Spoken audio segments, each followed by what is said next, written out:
Olá, pessoal. Então, dando continuidade à nossa disciplina de aprendizado profundo, né, hoje, então, a gente vai começar o módulo 2, né, que envolve aí as redes neurais convolucionais profundas, conhecidas aí como CNN, e a gente vai entender nessa unidade um pouco a introdução e a arquitetura dessa rede CNN.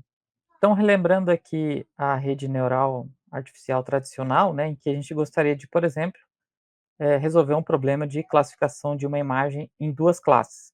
A gente vai ter imagens que a gente chama de classe positiva e imagens do que a gente chama de classe negativa, né. Vamos considerar que essas imagens, né, elas são imagens em tons de cinza, ou seja, as cores dessa imagem são preto, cinza ou branco, está variando entre essas, variações entre essas 3 cores, né, de preto até branco. E também essa imagem ela é de uma resolução pequena, né, uma imagem de tamanho aqui 5 por 5. Então nesse contexto, né, a gente pode representar uma imagem como uma matriz de tamanho 5 por 5. Então vamos supor, por exemplo, que essa imagem de tamanho 5 por 5 é representado por uma matriz de pixels, que seria cada quadradinho desse, né, e aí cada pixel desse vai ter um valor variando aí de 0 até 255, certo. Que seria esses valores aí? Esse aqui significa que a cor desse pixel é preta, se tem um pixel com valor 0 significa que ele é preto, e se o pixel tiver o valor 255 significa que a cor ali é branca, né, então seja uma cor clara. Então a gente poderia ter uma imagem em tons de cinza, são imagens cuja cada célula dessa, ou seja, cada pixel desse, vai ter um valor desse aqui variando de 0 a 255, certo. Então, a gente teria, por exemplo, uma imagem para poder representar essa mão aqui virada com o dedo para baixo, para indicar que seria uma classe negativa, né, e essa daqui para, por exemplo, indicar que é uma imagem de classe positiva. Então, se a gente fosse visualizar os valores dessa matriz para indicar, por exemplo, essa imagem negativa, a gente teria aqui, por exemplo, um fundo indicando que isso aqui tudo está preto, preto, né? Aqui já tem um pouquinho mais de claridade, aqui já está mais cinza, branco, um pouquinho mais escuro, preto, e assim por diante, né. Então a gente teria aqui uma certa formação aqui nesses pixels, né, indicando que talvez essa imagem aqui tenha uma variação desse tipo e o resto aqui tudo o fundo preto, certo? E aqui seria mais claro. Então essa seria a características dessa imagem, enquanto que aqui a gente teria a mesma coisa, só que mais relacionados talvez a esses pixels aqui, né. Talvez os pixels que destacariam essa cor mais clara e o resto tudo fundo. Então talvez daria para a gente observar visualmente, né, que se a gente tem um ponto aqui mais alto, né, alguma coisa nesse sentido aqui, ou um ponto mais baixo aqui, a gente poderia talvez observar isso como uma característica para identificar se uma imagem é da classe positiva ou negativa. Enquanto que aqui no meio, né, a gente tem basicamente essa região aqui, mais ou menos aí do mesmo tamanho sendo ocupado. A única diferença é que vai ter isso aqui para baixo, uma protuberância ali para baixo ou para cima, para indicar talvez essas 2 classes, né. Isso é o que a gente, como ser humano, interpreta para talvez identificar isso, mas eu não sei se essa rede vai olhar para isso para poder tentar diferenciar isso, né. É isso que trata a explicabilidade dos modelos, é tentar saber se o que essa rede está aprendendo a enxergar isso como classe positiva e negativa é talvez algo nesse tipo, né, e só que isso é obscuro, a gente não sabe o que que ela está observando. Então, nessa configuração, né, vamos então definir a arquitetura da nossa rede, vamos considerar então, a gente sabe que a nossa rede ela tem 3 camadas, né, entrada, oculta e de saída. E dependendo da quantidade de informações que nós temos, a gente tem como definir como tem que ser a nossa camada de entrada. E também dependendo da nossa tarefa de classificação, dependendo do número de classes, a gente também tem como definir nossa camada de saída. Então a entrada e a saída são camadas que são específicas para a aplicação, né. Então, ou seja, com os dados que a gente tem e com a tarefa de classificação que a gente tem, é uniforme a maneira de definir a camada de entrada e saída. Agora já a camada oculta é à vontade, né, é de se servir, vocês configuram como desejar. Então, por exemplo, a nossa camada de entrada, é representada por uma matriz de 5 por 5, né. Só que lembrando, a nossa rede neural rasa, ela não recebe uma matriz ela recebe um vetor, um conjunto de valores. Então aí a gente teria que fazer um processo de transformar essa matriz quadrada num vetor de números. Então, nesse caso, a gente poderia transformar essa matriz de 5 por 5 num vetor de 25 valores. E aí, então, esses 25 valores seriam agora a nossa entrada para a nossa rede. E a gente teria uma camada oculta, né? Vamos supor que a gente gostaria de definir 10 neurônios nessa camada oculta. E a nossa camada de saída, como nossa tarefa de classificação de duas classes, tem que ter 2 neurônios, né. Então, assumindo essa arquitetura bem simples e bem rasa, né, então a gente tem que fazer essa tarefa de converter essa matriz para um vetor, que é uma operação que a gente chama de flattening, que é, deixar ela esticada, né, deixar ela, linear, né, transformar a matriz num vetor de 25 valores. Aí a gente tem então a nossa camada oculta aqui com 10 neurônios, que seriam cada uma dessas bolinhas aqui, né, então aqui a gente imagina que a gente tem aqui 10 neurônios aqui, e a nossa camada de saída aqui vão ter apenas 2 neurônios, ou seja, um neurônio para dar uma resposta no caso de positivo e outro neurônio para dar uma resposta no caso de negativo. Então, se a gente for treinar essa imagem, essa rede neural para reconhecer essas 2 tipos de imagem, né, a gente vai ter então um conjunto de dados, né, bem grande, de imagens positivas, negativas, um volume grande de imagens aí, a gente vai treinar essa rede para olhar para isso, e toda vez que aparecer uma imagem, mais ou menos desse estilo aqui, né, ela teria que dar para a gente a resposta: "Ah, isso aí é da classe positiva", né, é uma imagem de sinal positivo. Então, nesse caso, né, se a gente agora considerar uma imagem colorida e de resolução maior, por exemplo, uma imagem agora de tamanho de 1024 por 1024, né, então essa resolução da matriz aqui já muda para 1024 e 1024. E no caso de uma imagem colorida, a gente tem a representação de uma imagem colorida, nada mais é do que a composição de outras matrizes. Então a gente teria aqui para uma imagem colorida 3 matrizes aqui desse mesmo tamanho envolvidas, né. Cada uma dessas matrizes vão estar relacionadas a uma informação de cor, do espaço de cores, né. Então a gente tem a cor vermelho, a gente tem a cor verde e a gente tem a cor azul. Então, cada uma dessas matrizes, uma matriz vai estar responsável pelo R, essa outra matriz vai estar responsável pelo G, e essa outra matriz vai estar responsável pelo B, e cada uma dessas matrizes tem exatamente esse tamanho, 1024 por 1024. E o que que diferencia aqui?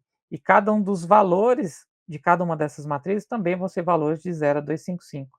Então, no caso aqui do R, da matriz que está responsável pela cor vermelha, que tem valores variando de 2 a 55, a gente tem ou um vermelho, ou a gente tem uma cor escura, ou a gente tem uma cor bem clara, né. E aqui no meio termo a gente teria a variação do vermelho entre escuro e claro, entre preto e branco, né. A mesma coisa a gente teria para o verde, a mesma coisa a gente teria para o azul, essas variações de 0 a 255.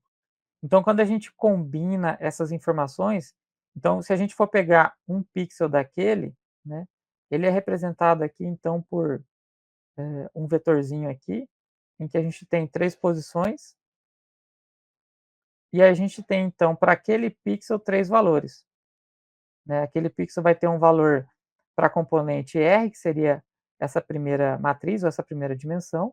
Vamos supor que o R dele é 255, ou seja, é extremamente vermelho.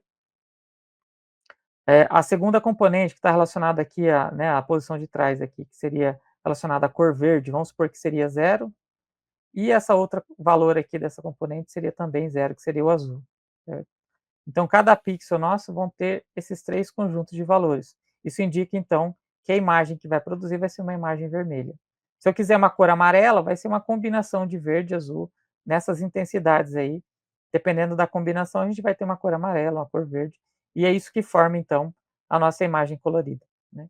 Então, uma vez que a gente sabe que esse é o tipo de dado de uma imagem colorida, e a gente precisa transformar isso num vetor para alimentar a nossa rede neural, essa imagem colorida ela teria essa quantidade de valores, né, como entrada, né. Então a gente teria aí 3.145.728 valores de pixel para cada uma dessas entradas de dados aí. E como o fato dessa rede aqui ser muito grande, aliás, essa entrada aqui ser muito grande, uma rede neural dessa com 10 neurônios não vai ter um resultado muito bom, porque é muita pouca informação ela vai ter que sumarizar, né. E além disso, uma só camada também não vai ser suficiente, você vai precisar de mais camadas, porque essa quantidade de dados aqui, que entra de uma vez, é muito grande.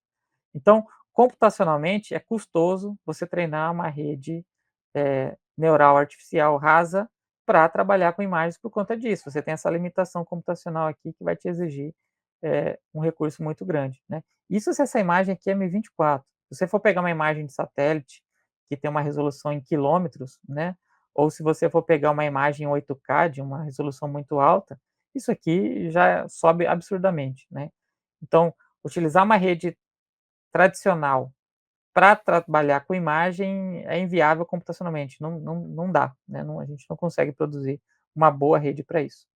E aí qual que foi a sacada para resolver esse tipo de problema para processamento de imagem, né.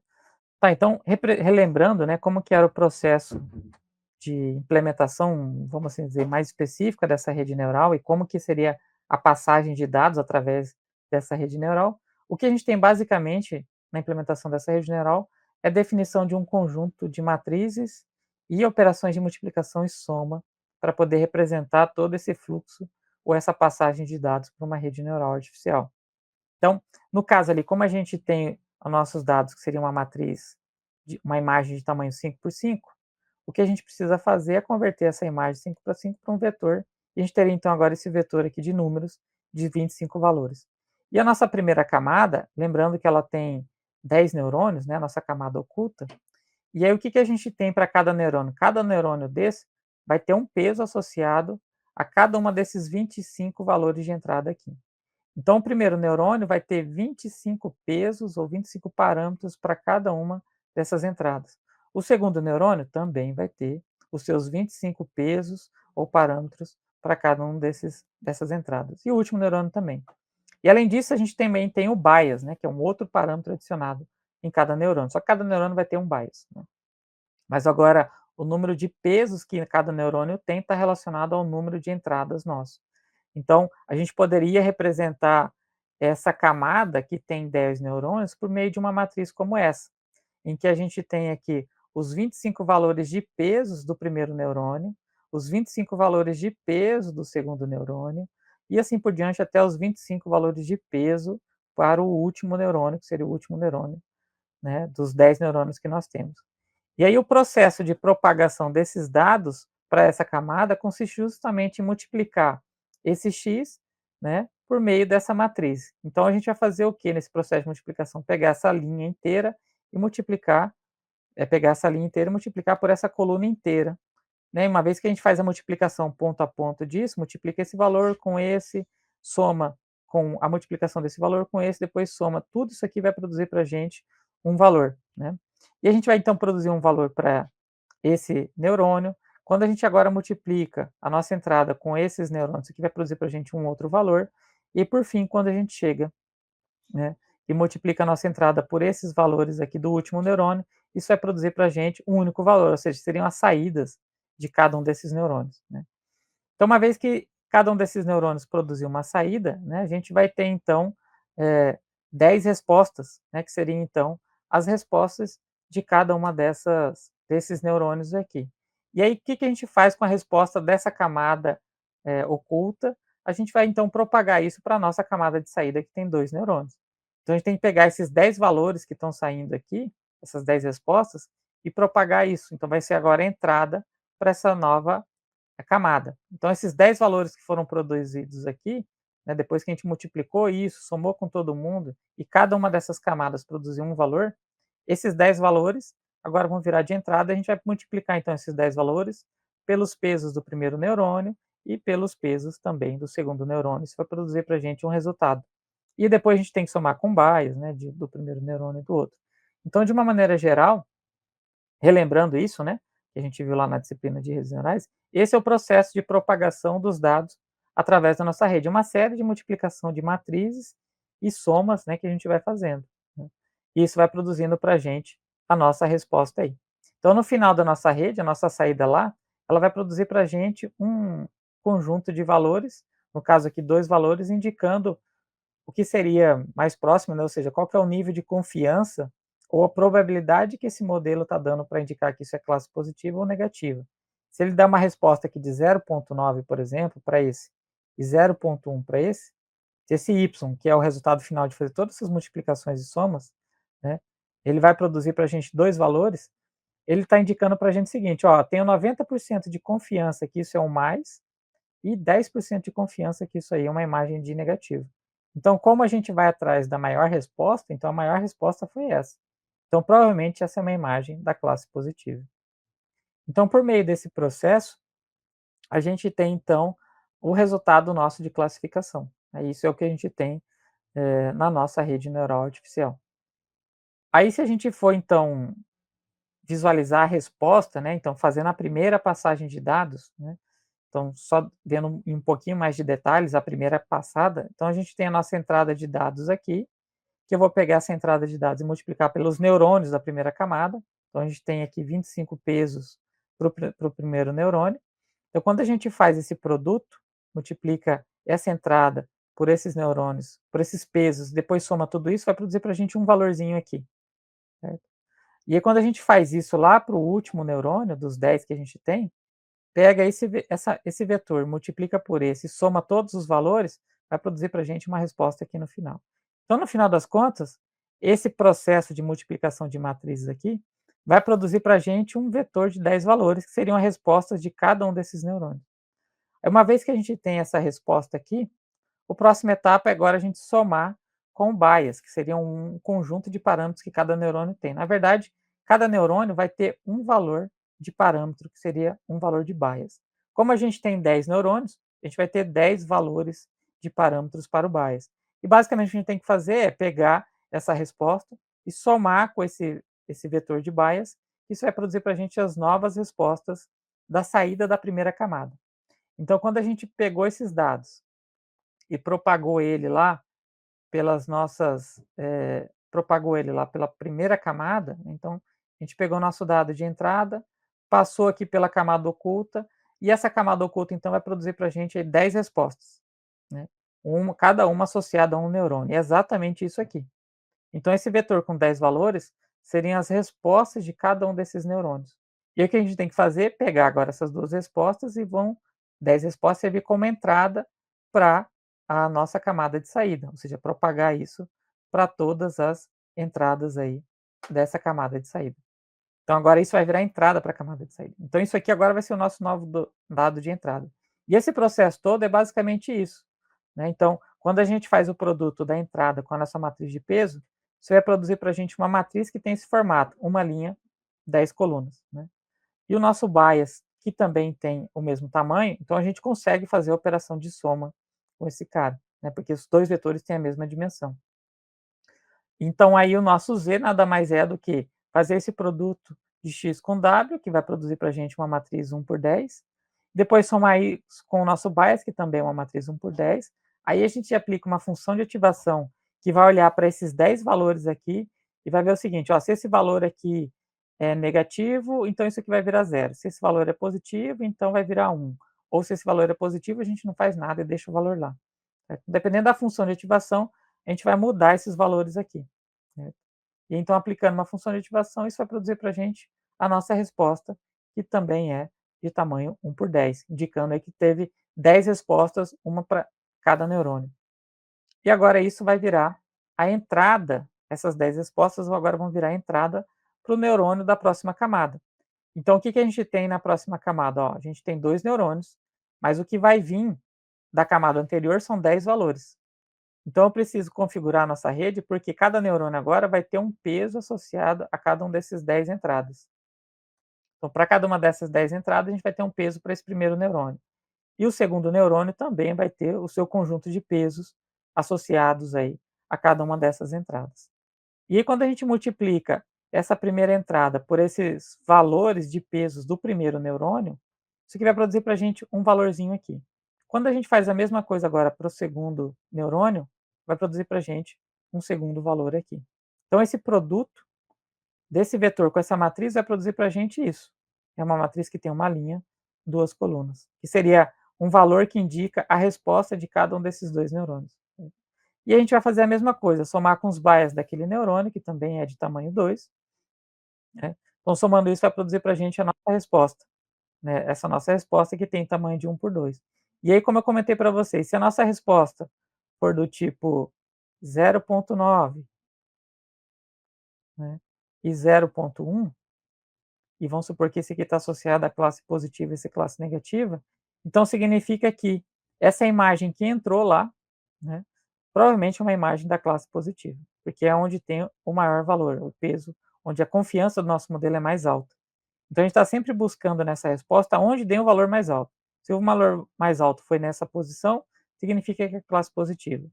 Se o valor mais alto foi nessa posição, significa então que é classe negativa. Então, dessa maneira, é o processo, né, de propagação dos dados na nossa rede neural. É basicamente multiplicação de matriz e soma.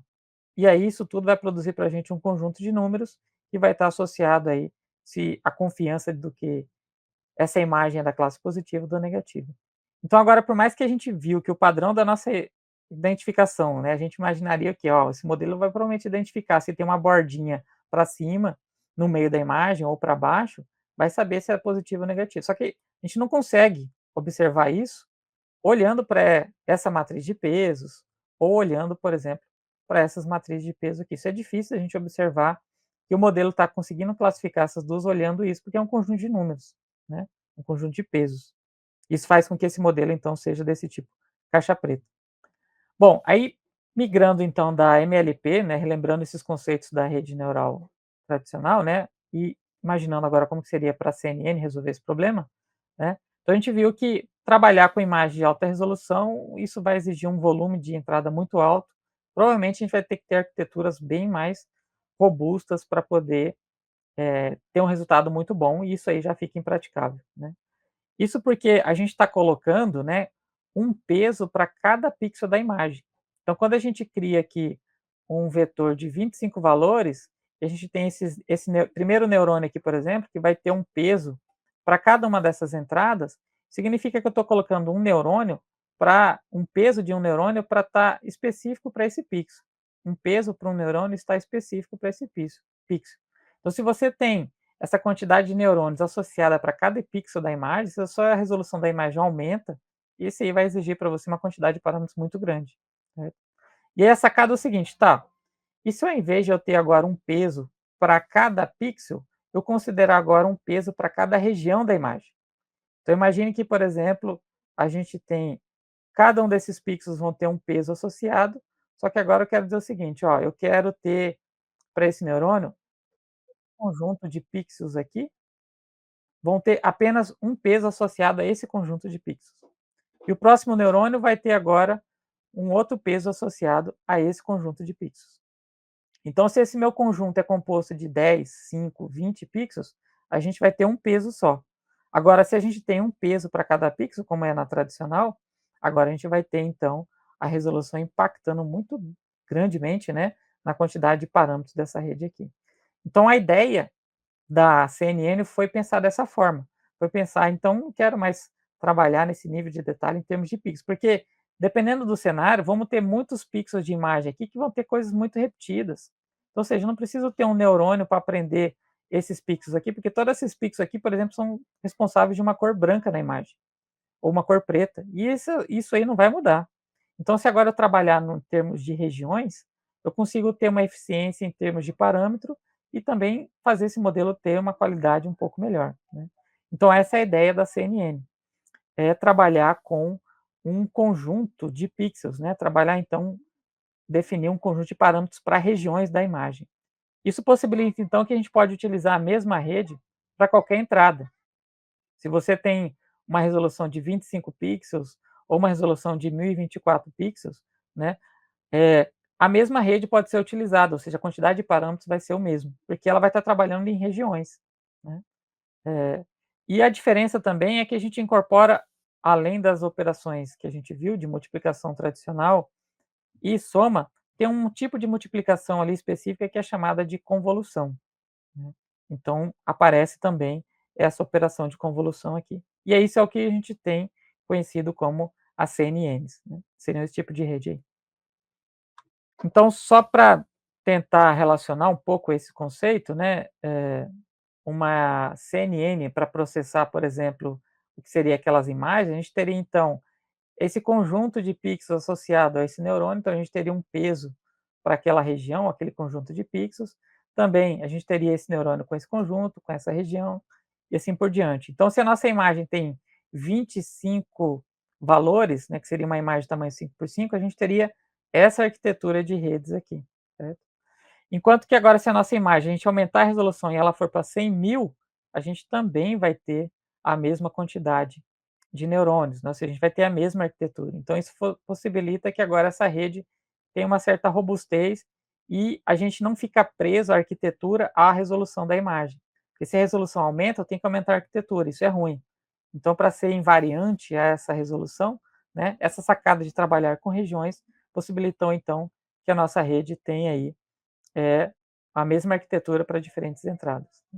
A diferença é que essa região aqui agora vai ser maior, né, vai cobrir uma região maior. Então, de maneira específica, né, na nossa CNN para classificação de imagens, né, assim como na MLP também vai fazer multiplicação de matrizes, né, aparece agora uma operação de multiplicação um pouco específica, que é o que a gente chama de convolução. É uma operação e dentro do recurso de hardware das GPUs, essas operações com matrizes são muito eficientes. Então, se a gente vai trabalhar com um modelo ou com uma técnica que faz uma série de multiplicações de matrizes, GPUs são eficientes para isso, né, então elas conseguem fazer isso de maneira rápida e distribuída. E também é adequada para quando os nossos dados têm um formato matricial, né. Então como é que funciona esse tipo de rede convolucional, né? Basicamente, então, a gente tem aqui a nossa imagem de tamanho 5 por 5.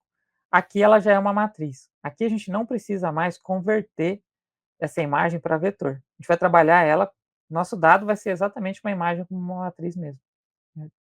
E aí o que que a gente tem nesse processo, são algumas matrizes pequenas, que é o que a gente chama de filtros convolucionais ou kernel, né.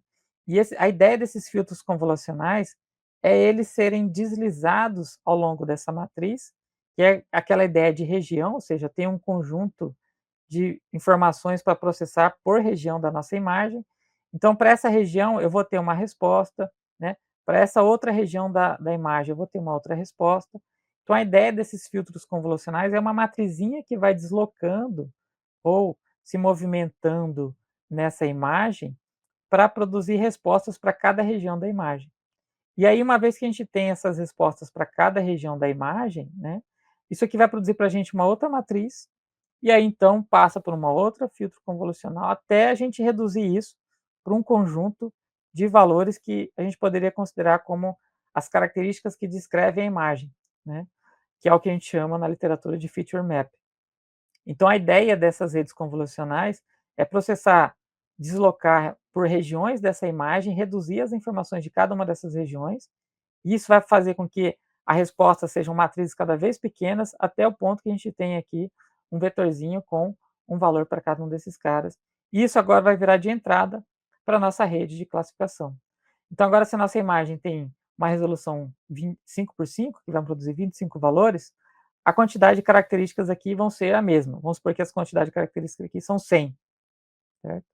Agora, se a nossa imagem tem resolução 1024 por 1024, né, esse processo convolucional também vai produzir a mesma resposta. A gente vai ter aqui no final também 100 características. Então, agora aqui a gente consegue construir uma rede que faz esse processo de extração de características e aprende a classificar tudo isso de uma vez só.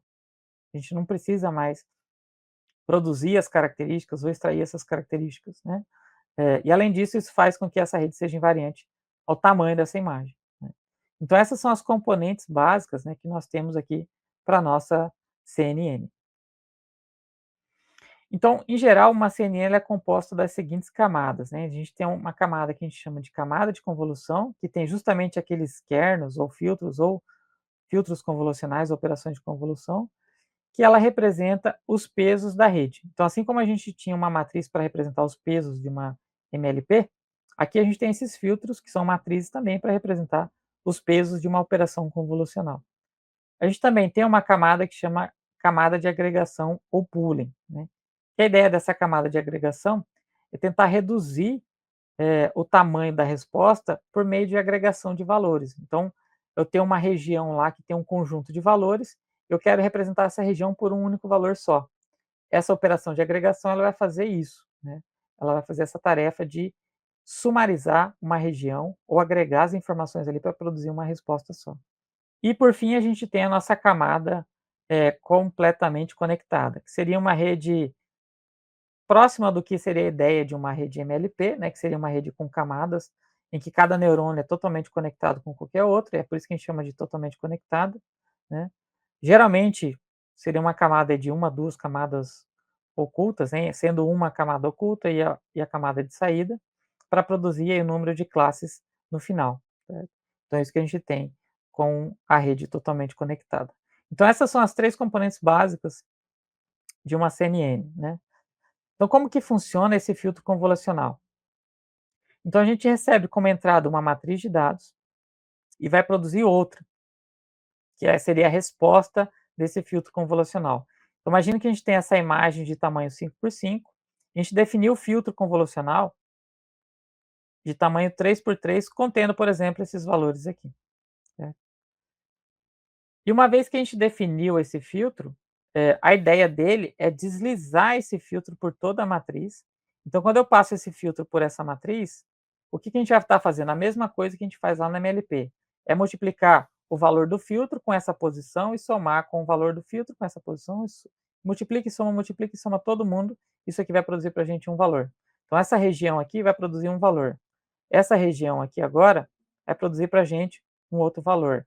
Essa região aqui agora, quando a gente faz essa multiplicação e soma, vai produzir para a gente um outro valor, e assim por diante. A gente vai deslizando por essa matriz, esse filtro convolucional de tamanho 3 por 3, e produzindo respostas, né. Eu vou mostrar aqui para vocês, né, um exemplo dessa aplicação por meio desse link aqui. Bom, então aqui tem um exemplo, né, da visualização dessa operação de convolução. Então imagine que a gente tem essa imagem aqui de tamanho 5 por 5 e o nosso filtro aqui de tamanho 3 por 3. Então, a ideia dessa operação de convolução é fazer isso, é ir passando por essa matriz de entrada, deslocando esse filtro para cada uma dessas entradas. Então, por exemplo, quando a gente está considerando essa região aqui, que está ocupada pelo filtro, né, quando a gente multiplica os valores que tem nessa região da imagem com os valores que tem para esse filtro e soma tudo isso, vai produzir para a gente uma resposta aqui. Então, isso aqui vai ser a resposta para aquela região da imagem, isso aqui vai ser a resposta para aquela região da imagem. E no final das contas, essa imagem que tinha tamanho 5 por 5, quando eu passei esse filtro de tamanho 3 por 3, ela produziu para a gente uma outra matriz, que seria essa matriz de resposta de 3 por 3. Então, de uma certa maneira, esse valor aqui sumariza toda a informação daquela região. Esse valor aqui do meio vai sumarizar toda aquela região. E esse valor aqui do canto, de uma certa maneira, sumariza ou tem ali o contexto de toda aquela região da imagem, certo? Então, essa é a ideia dessa configuração da, da, da operação de convolução.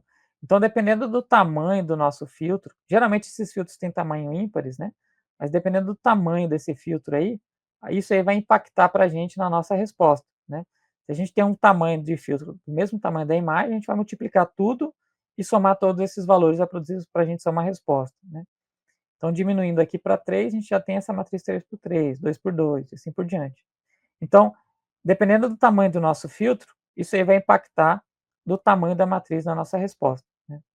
A gente também tem uma operação que envolve o padding, né, depois a gente vai falar disso, mas aproveitar que a gente está aqui, que é preencher essa imagem com zeros, uma borda aqui, né, criar uma borda de valores com zeros, para a gente conseguir produzir talvez, quando a gente passa essa matriz, agora a gente tem uma resposta que é exatamente do mesmo tamanho da nossa imagem de entrada, que é 5 por 5. Então, se eu quero fazer alguma operação de convolução que a resposta tem que ser exatamente o mesmo tamanho da imagem, a gente provavelmente vai ter que fazer um padding para isso. Ou se eu quero fazer com que essa resposta vai aumentando cada vez mais, a gente adiciona mais zeros. Então, se a gente adiciona uma borda maior aqui, então isso faz com que agora a gente tenha essa resposta aqui maior, certo? Então, dessa maneira, aqui seria o stride, né, que seria o salto de uma posição para outra. Então notem que daqui ele já foi para cá, ele não foi para essa posição do meio, né. Então dependendo de como a gente configura o salto, é o quanto que vai ser esse deslocamento de uma posição para outra dessa matriz. Então nessa aplicaçãozinha aqui é mais para poder ilustrar para vocês as ideias dessa operação de convolução, né, ou seja, como que ela é passada por uma imagem. Então basicamente o que nós temos nessa operação convolucional é fazer multiplicação da matriz, né, dos valores do filtro com os valores dessa região da imagem e produzir uma resposta, né. Ou seja, realiza uma série de operações de multiplicação e soma, do mesmo jeito que a gente viu lá na MLP. Então, a ideia desse filtro é multiplicar os valores do filtro com os correspondentes valores da sub-região da matriz de entrada. Então, se a gente tem esse filtro com esses valores, 1, 0, 0, 0, 1, 0 e 1, 0, 0, e a gente quer multiplicar por essa região da imagem, né? Então, o que a gente vai fazer é pegar esse 0 e multiplicar por 1, isso vai dar 0, pegar esse 0 e multiplicar por esse, opa, deixa eu trocar aqui, pegar esse 0 e multiplicar por esse 1, isso vai dar para a gente 1, pegar esse 0, multiplicar por 0 vai dar 0, e a gente vai fazendo cada posição com um valor correspondente. E aí a gente vai fazer, no final das contas, depois de multiplicar, soma todo mundo, né. Então, se a gente for aplicar esse filtro que tem os valores 1 somente nessas posições, eu destaquei aqui em amarelo, né, aonde a gente vai ter os valores considerados e o resto tudo vai ser zero, né. Então, basicamente, vai ser a soma desses 3 valores aqui, que é onde a gente tem 1, quando o filtro convolucional está pegando essa região da imagem. Então vai ser 0 mais 125 mais 0. Isso vai produzir para a gente a resposta 125. Agora, quando o nosso filtro está nessa região aqui, ó, da imagem, né, e a gente vai aplicar ele, então aqui eu destaquei em amarelo onde são as posições em que o valor do filtro é 1, e aí então é onde a gente tem que aplicar a operação de soma, porque o resto é tudo zero, não vai precisar somar, né. Aqui ficou então, produziu para a gente agora o resultado 380. Então, à medida que a gente vai passando por esse filtro, a gente vai produzindo essas respostas, né.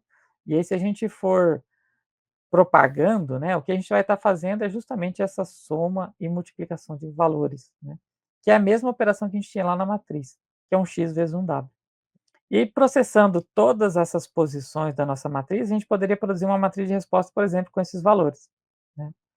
Então aqui a gente tem para essa imagem aqui de negativo, né, se a gente for tentar imaginar o que que tem de resposta aqui, então a gente tem um valor mais escuro aqui, um valor mais claro, então provavelmente onde está mais escuro ele fez algo relacionado a, né. E ali a gente tem um valor bem mais claro ali, que é o 635. Então talvez essa rede está entendendo esse padrão, né, que seria um padrão mais genérico como isso, certo? Porque é onde a gente tem os valores mais altos nesse filtro aqui. Aonde tiver o valor mais alto é o que importa para a rede, né.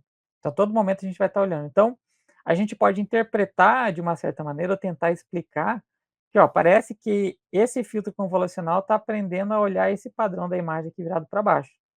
Aí a gente poderia fazer a mesma coisa, né, vocês poderiam pegar as imagens que têm o sinal para cima e ver se essa matriz de resposta vai tentar produzir algum valor mais próximo disso. Aqui o formato, aqui onde se destacou os maiores valores, seria algo mais ou menos nesse sentido, certo? Então parece que a rede está indo também para esse mesmo caminho que a gente entendeu, né? Olhar aquele dedo virado para baixo seria algo mais ou menos com esse formato aqui.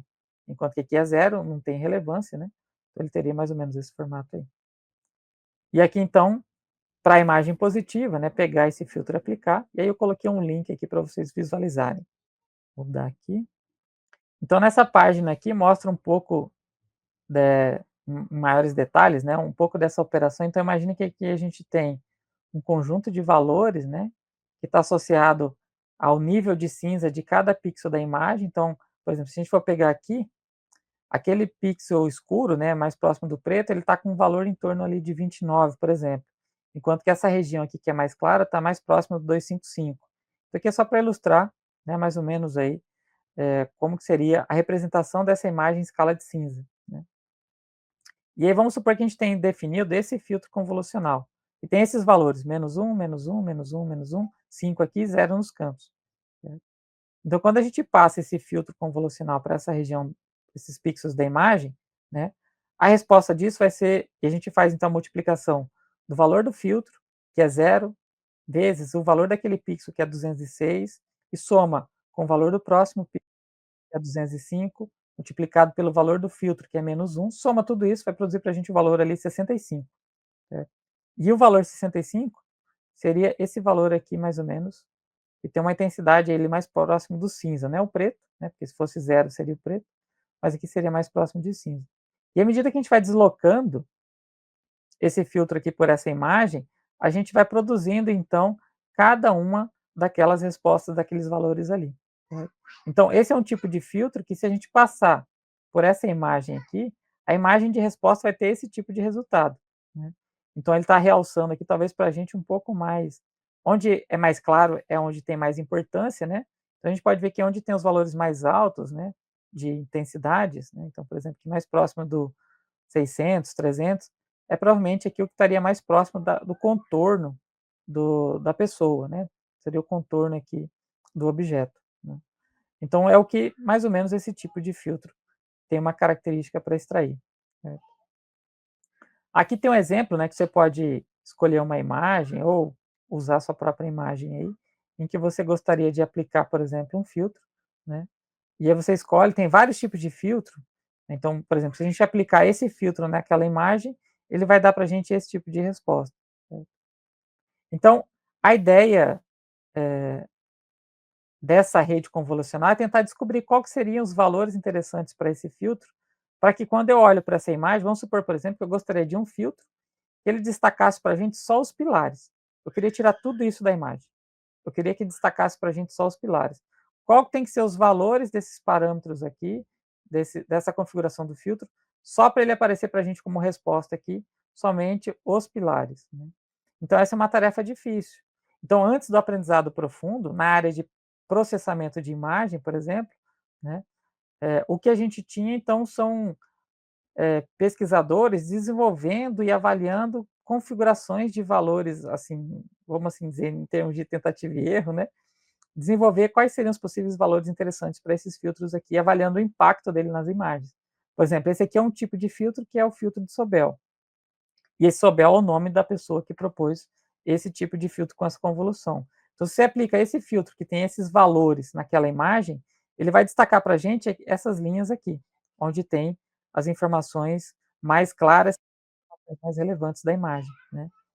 Então, dessa maneira, a gente consegue ter um filtro que, por exemplo, poderia detectar esses postes aqui. Mas, embora disso, ele venha com outras coisas, né, mas seria o mais próximo da nossa aplicação, certo.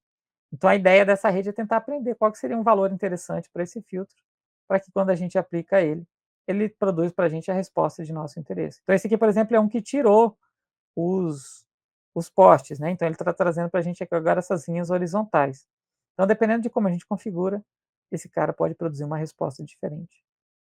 Então, voltando aqui para o nosso slide, né, é isso que nós temos com relação a essa operação de convolução, né. Então, dependendo de como a gente aplica, a gente vai produzir uma resposta aí com valores relacionados a esse filtro. Bom, algumas propriedades da convolução, né, ela opera então em uma região da matriz de entrada, então isso minimiza as sensibilidades a ruídos, porque como a gente está trabalhando com uma região, a gente está multiplicando todos os valores ali e somando todo mundo, então a gente está misturando as informações de uma região de uma imagem. E se a gente tem regiões que têm uma uniformidade em termos de cor, o resultado vai ser uma cor média para aquela região, ou seja, vai ser uma intensidade que representa toda aquela região.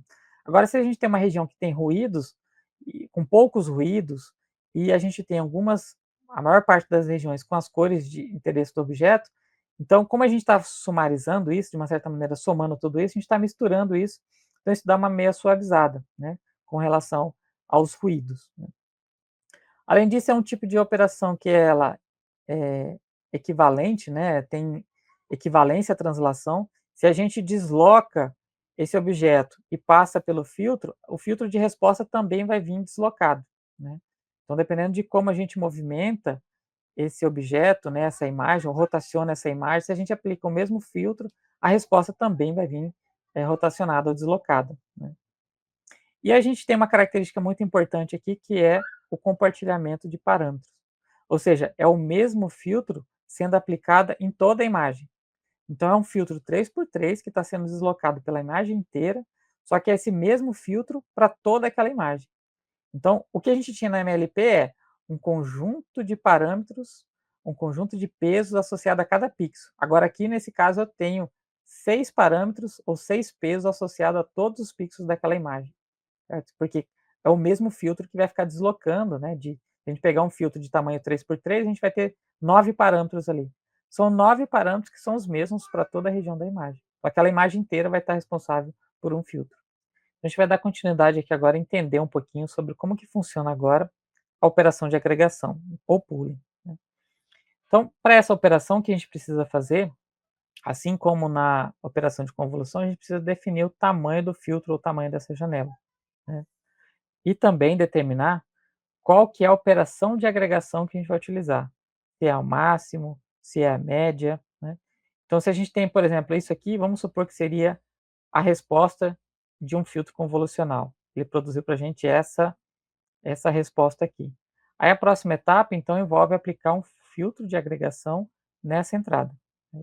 E para isso a gente precisa determinar também essas 2 componentes, o tamanho da janela desse filtro e qual que é a operação de agregação que a gente vai utilizar. Então, nesse exemplo aqui, se a gente definir o nosso filtro de tamanho 2 por 2, por exemplo, né, e falar o seguinte: a operação de agregação que eu quero utilizar é a máxima, a max pooling, né, que é a operação de agregação máxima. A ideia dela é, dada então essa matriz de tamanho 2 por 2, deslocar do mesmo jeito que o filtro convolucional faz, só que aqui a diferença é que a gente não vai mais fazer multiplicação e soma, né. A gente vai olhar para dentro dessa janela, não vai fazer multiplicação, mas vai fazer provavelmente alguma soma, né. Então a gente vai olhar para dentro dessa janela aqui e vai observar que existem esses valores. Aí a operação de agregação máxima diz o seguinte: pega todos esses valores aqui, né, e aí a gente vai pegar qual que é o máximo, qual que é o valor mais alto. Então o valor mais alto dentro dessa janela é o 380. Então a resposta desse filtro para essa região aqui da imagem, ou da resposta, é o valor 380. A mesma coisa aqui, a gente vai olhar agora para essa região. Olha para essa região, a gente vai identificar qual que é o valor máximo dessa região. E o valor máximo é o 635. E a gente olha para essa região também, 380, que é o máximo, e para essa daqui foi o 635. Então essa seria a resposta de quando a gente aplica para essa entrada, né, uma operação de agregação do tipo max pooling, que é o pooling por meio da operação máximo, e produz para a gente essa resposta aqui. Agora, se a nossa operação de agregação fosse a média, né, então se a gente considerar aqui agora a operação média para o mesmo cenário, a mesma entrada, o mesmo tamanho de filtro, só que agora a gente vai operar com a operação da média, né. O que a gente vai fazer é calcular a média desses valores aqui. A gente vai somar todo mundo e tirar uma média, deu para a gente, por exemplo, 255. Soma todos esses valores, tira a média, divide por 4, deu para a gente aí 425. A mesma coisa aqui e a mesma coisa aqui. Então essa seria a resposta para esse filtro, né, para essa operação de agregação. Uma informação interessante para essa operação é que, notem que quando a gente está calculando a média, ou nesse caso aqui, a gente está calculando o máximo, né, então, por exemplo, o valor máximo 380 está nesse canto aqui, né, enquanto que o valor máximo desse valor está nesse aliás, o máximo está aqui, né, 635, está nesse canto. Então, a localização de aonde a gente está observando esses valores máximos, né, embora aqui a gente também tem, eh, ela é de uma certa maneira desconectada, ou seja, a gente não tem mais agora a formação espacial de onde estavam esses valores aí. Então isso faz com que agora a gente tenha uma certa invariância a pequenas translações. Então se a gente de alguma maneira rotacionar um pouco a nossa imagem, agora o 380 ficar aqui, o outro 380 aqui, o 125 aqui, o 135 aqui, ainda assim a gente vai produzir esse mesmo resultado, porque o 380 está lá, em algum lugar diferente, mudou de lugar, mas está lá, né. Então quando a gente faz pequenas translações na imagem, isso pode impactar nessa resposta, fazer esse número vir para cá, esse número vir para cá, esses aqui virem para cá, trocar a ordem, vamos assim dizer, dentro desse pequeno espaço. Se a gente troca a ordem desses valores, ainda assim a gente vai continuar olhando o 380 como maior e ele vai aparecer aqui para a gente, certo? Então isso faz que ele seja invariante a essas pequenas translações, e a gente vai ter sempre a mesma resposta nesses cenários. Então, olhando aqui agora a nossa última camada, né, que seria a camada totalmente conectada, né, aqui indica que todos os neurônios de uma camada estão totalmente ou fully conectados com os neurônios da camada seguinte, né, que é o cenário que a gente tem lá daquelas redes neurais rasas, né, a MLP, por exemplo. A gente tem toda a camada é totalmente conectada com a anterior, certo. E a entrada dessa rede neural, ela deve ser um vetor, né, ou seja, dessa componente totalmente conectada. Então, para isso, a gente tem essa operação que visa transformar ou achatar aquela matriz de resposta ou aquele conjunto de resposta para transformar isso em um vetor, né. Então, um exemplo de achatamento, né, o flattening, se a gente considerar que a nossa feature map resultante de uma série de operações convolucionais consecutivas, e max pooling, e assim por diante, produz para a gente essa resposta aqui, é uma matriz de tamanho 2 por 2, com 32 matrizes, né, ou seja, a profundidade dela é de 32, né, ou seja, 32 matrizes empilhadas de tamanho 2 por 2, né. Essa matriz ela pode se tornar um vetor se a gente reorganizar esses valores, por exemplo, desse jeito. Então, os primeiros 4 valores aqui é da primeira matriz, os próximos 4 valores aqui da segunda matriz, até os últimos 4 valores lá que seriam responsáveis pelaquela matriz lá do fundo. E aí, então, agora a gente tem uma matriz de um vetor, né, de tamanho 1 por 128, né, que seria exatamente a estrutura achatada dessa matriz. E aí, isso agora pode servir de entrada para a nossa rede totalmente conectada, em que eu tenho um conjunto de neurônios totalmente conectados aqui, e um conjunto de neurônios totalmente conectado aqui, para, por exemplo, fazer esse tipo de tarefa de classificação. Então, definir o tamanho, por exemplo, da arquitetura daquela rede, totalmente conectada, vai depender do tamanho daquela feature map que vem. Então, para isso a gente precisa e dependendo das configurações do nosso filtro, a gente vai ter tamanhos de resposta diferentes. Então, aqui nesse caso, a gente precisa aprender a definir esses tamanhos de acordo com a arquitetura que a gente está definindo, para saber exatamente como configurar as entradas e as saídas, o formato dos dados de entrada e saída de cada etapa dessa da nossa rede profunda, né. Então, para isso, a gente tem algumas operações que podem impactar no tamanho dessa feature map. Como a gente viu um pouquinho ali naquela visualização, né? A gente tem aqui a operação de stride, que envolve em dizer qual a quantidade de saltos que a gente tem que fazer no deslocamento desse filtro.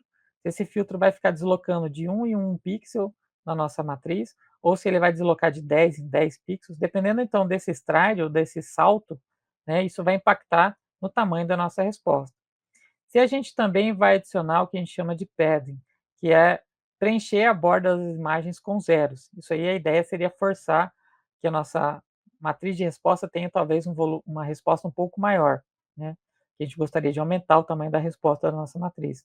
Então, dependendo da configuração desse termo, né, ou seja, desse padding, significa adicionar zeros na borda da imagem para artificialmente aumentar o tamanho dela, e quando a gente aplica esse filtro nessa imagem um pouco maior, isso vai também impactar na resposta, do tamanho da nossa resposta. E a outra componente que também influencia bastante é o tamanho do filtro. Você vai trabalhar com filtro de tamanho 1, de tamanho 3, de tamanho 5, isso também vai impactar no tamanho da resposta, né. Seja ele para operação de convolução ou para operação de pooling, né. Isso tudo vai impactar no tamanho da feature map ou da matriz de resposta. Então, qual que é a diferença se a gente produz, né, ou define o stride, de 1 pixel ou 2 pixels, né. Então, por exemplo, quando o nosso stride é 1 e a gente vai fazer o deslocamento dessa matriz de convolução, ela com uma unidade, então ela estava aqui ocupando essa região, né, e a próxima região vai ser um salto de 1 pixel. Ou seja, eu vou pular, então, um conjunto de valores, e agora essa matriz vai estar aqui. Quando agora o nosso stride de tamanho 2, ela começa então nessa posição, a próxima posição de região de imagem que ela vai atacar são 2 posições à frente. Então agora ela vai um pouco mais para frente e vai pegar agora essa região. Então, ou seja, não existe resposta para essa região da imagem, mas a gente vai ter resposta para essa região. Então, se a gente fosse considerar qual que seria o impacto de modificar o stride nessa matriz. Então, se a gente tivesse o stride de uma unidade, a gente teria uma resposta para essa região, uma resposta para essa região e uma última resposta aqui que seria para essa região. Então, a gente teria 3 respostas aqui. Agora, como esse nosso filtro está definido com stride 2, a gente só vai ter uma resposta para essa região e uma resposta para essa região. Então já diminuiu a quantidade de respostas que esse filtro vai ter se a gente interfere nesse stride. Aí, considerando agora o preenchimento de zeros, né, nas bordas da imagem, então imagine que a gente tem essa imagem, está indicando o seguinte, ó, não tem preenchimento de zeros na borda dessa imagem, então ela vem do jeito que ela está.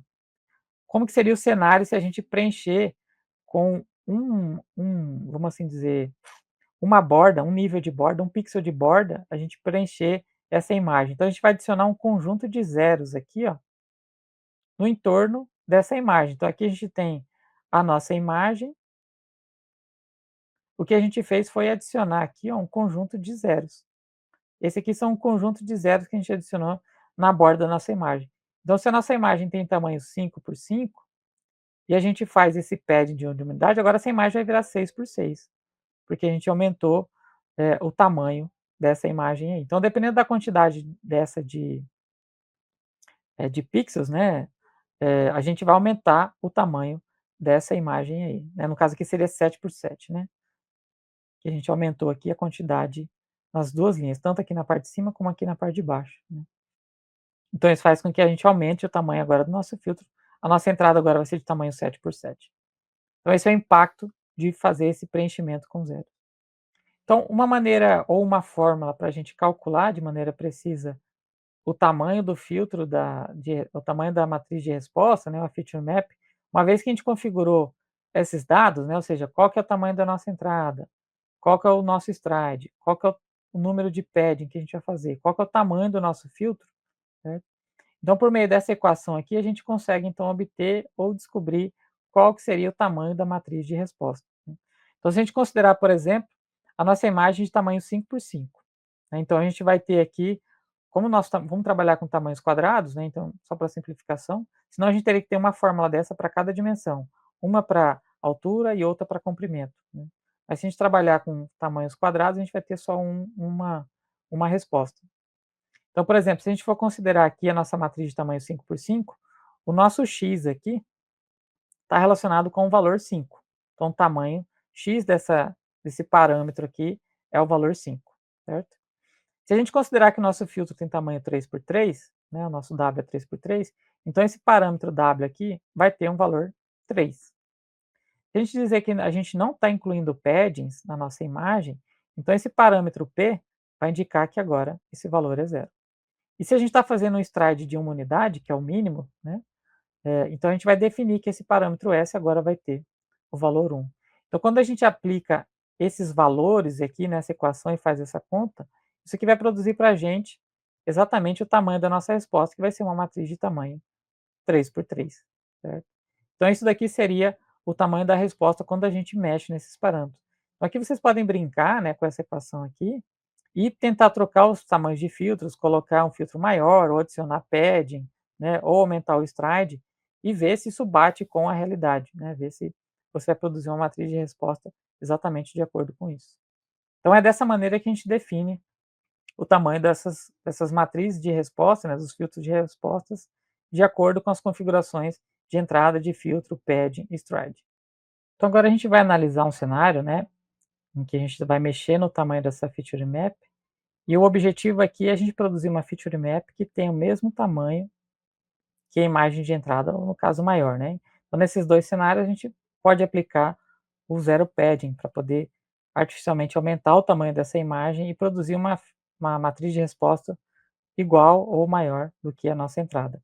Então se a gente tem a nossa imagem ainda de tamanho 5 por 5, nosso filtro convolucional também de tamanho 3 por 3, e agora a gente tem essa novidade aqui que é adicionar um padding, e o stride continua 1.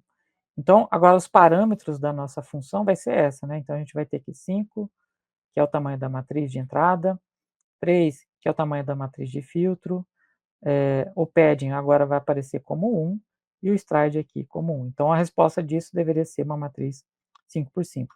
Então só para visualizar isso, né, então nós temos aqui a nossa matriz de entrada, quando a gente faz o pad de uma unidade, a gente está adicionando aqui, ó, uma borda com zeros, então a gente aumentou essas duas linhas com zeros, e essas colunas aqui também a gente vai aumentar com zeros. Então agora a nossa imagem apareceu mais duas linhas em cima e embaixo, né, e duas colunas aqui na esquerda e na direita, tudo com zeros. E aí então a nossa imagem agora ficou de tamanho 7 por 7. E quando a gente aplica esse filtro aqui nessa imagem, a nossa resposta vai ser exatamente uma matriz aí de tamanho 5 x 5, ou seja, uma imagem que é exatamente do tamanho da imagem de entrada, né. Então esse seria um cenário em que a gente poderia aplicar o padding para aumentar o tamanho da nossa resposta. Então, com base nessas informações de todas essas componentes, a gente pode construir a nossa rede convolucional, né. Então, para vocês terem uma ideia, uma primeira rede convolucional, né, que surgiu aí, né, o conceito dela, né, dessa rede convolucional, surgiu lá em 1998, proposta aqui por Ian LeCun, que é a LeNet-5, né, que é uma rede para poder classificar imagens de tamanho 32 por 32 em 10 classes, né. E aí adaptando para nossa rede, para nosso cenário de 2 classes, a gente então poderia adaptar essa rede proposta lá, a LeNet-5, para que no final aqui agora a gente tenha, eh, 2 respostas ao invés de ter 10 respostas, né. Então imagine que a gente tem agora como entrada a nossa imagem de tamanho 32 por 32, né. A gente tem aqui 6 filtros convolucionais de tamanho 5 por 5. Então aqui agora temos 6 filtros que vão ser aplicados em cada uma dessas regiões, e cada um desses filtros aqui, quando a gente aplica, ele vai produzir para a gente uma resposta. Então quando eu aplico esse filtro nessa região da imagem, vai produzir para a gente uma resposta aqui. Quando eu aplico agora esse segundo filtro nessa mesma região de imagem, vai produzir para a gente uma resposta aqui atrás. Quando a gente pega o último filtro convolucional e aplica também nessa região, vai produzir para a gente também uma resposta aqui atrás. Então a gente tem agora aqui, ó, o número de respostas exatamente igual ao número de filtros, né. Aí a próxima etapa agora vem, além da convolução, é o pooling, né, que seria no caso aqui fazer aquela agregação. E aqui, por exemplo, ele está considerando utilizar também 6 filtros de agregação, um para cada uma dessas 6 camadas, né, para cada uma dessas 6 matrizes, e a ideia é fazer esse filtro passar por cada uma delas e calcular a média, né. Então quando esse filtro aqui de tamanho 2 por 2, né, com stride de 2, ou seja, vai dar um salto de 2 pixels para ir para o próximo. Quando a gente aplica esse filtro aqui nessa região, né, e a gente calcula a média dos valores disso aqui, isso vai produzir para a gente um único valor aqui. Quando a gente aplica esse filtro nessa região, vai produzir para a gente um único valor aqui atrás. Quando a gente pega o último filtro e aplica aqui, vai produzir para a gente um único valor lá na última dimensão, certo? Então, dessa maneira, a gente tem aqui as nossas matrizes. Vocês podem notar que, quando a gente vai fazendo essas operações, o dado que entra de tamanho 32 por 32 cai de 28 para 28, depois cai para 14 para 14, cai para 10 para 10, e assim por diante. A gente tem uma versão bem compacta, e vai depender do quão compacta a gente gostaria de ter. Se a gente quisesse continuar isso aqui, a gente poderia continuar diminuindo, mas a ideia dessa rede é ter esses 5, essa sequência de passos, né, convolução, pooling, mais uma convolução e pooling e acabou, né. A gente já tem então o nossa matriz de resposta final, que é tamanho 5 por 5 e 16, e aí então o que a gente faz agora é converter isso aí, achatar isso para um formato de vetor. Então a gente vai transformar esses valores aqui, vão virar 400 valores, e aí vem então para uma camada totalmente conectada, que tem o primeiro neurônio com 120 neurônios, o segundo neurônio com 84 neurônios, e aí, embora originalmente a proposta dele era 10, adaptando aqui a gente pode mudar o número de neurônios para ser 2, e aí então a gente tem essa rede aqui adaptada, a LeNet-5 adaptada para poder trabalhar com a classificação dessas imagens em positivo e negativo, e não mais 10 classes. Então aqui nós temos as referências, né, desse material. Então aqui a gente tem um livro lá de Deep Learning. Então na seção 9.1, lá do capítulo 9, né, que trata das redes convolucionais, então são apresentados esses conceitos, né. Eh, Aqui a gente tem esse artigo, né, que seria o artigo que foi proposto a LeNet-5, né, para poder fazer esse. Então notem que o termo aqui ainda não aparece exatamente como o título, por exemplo, você pode ver que não aparece como rede profunda, né, mas seria, uma rede neural para poder fazer o processamento de imagem, né. E aqui a gente também tem esse livro, Dive into Deep Learning, que lá no capítulo 7 também aborda, o conceito de redes convolucionais. Então, bons estudos e até a próxima aula.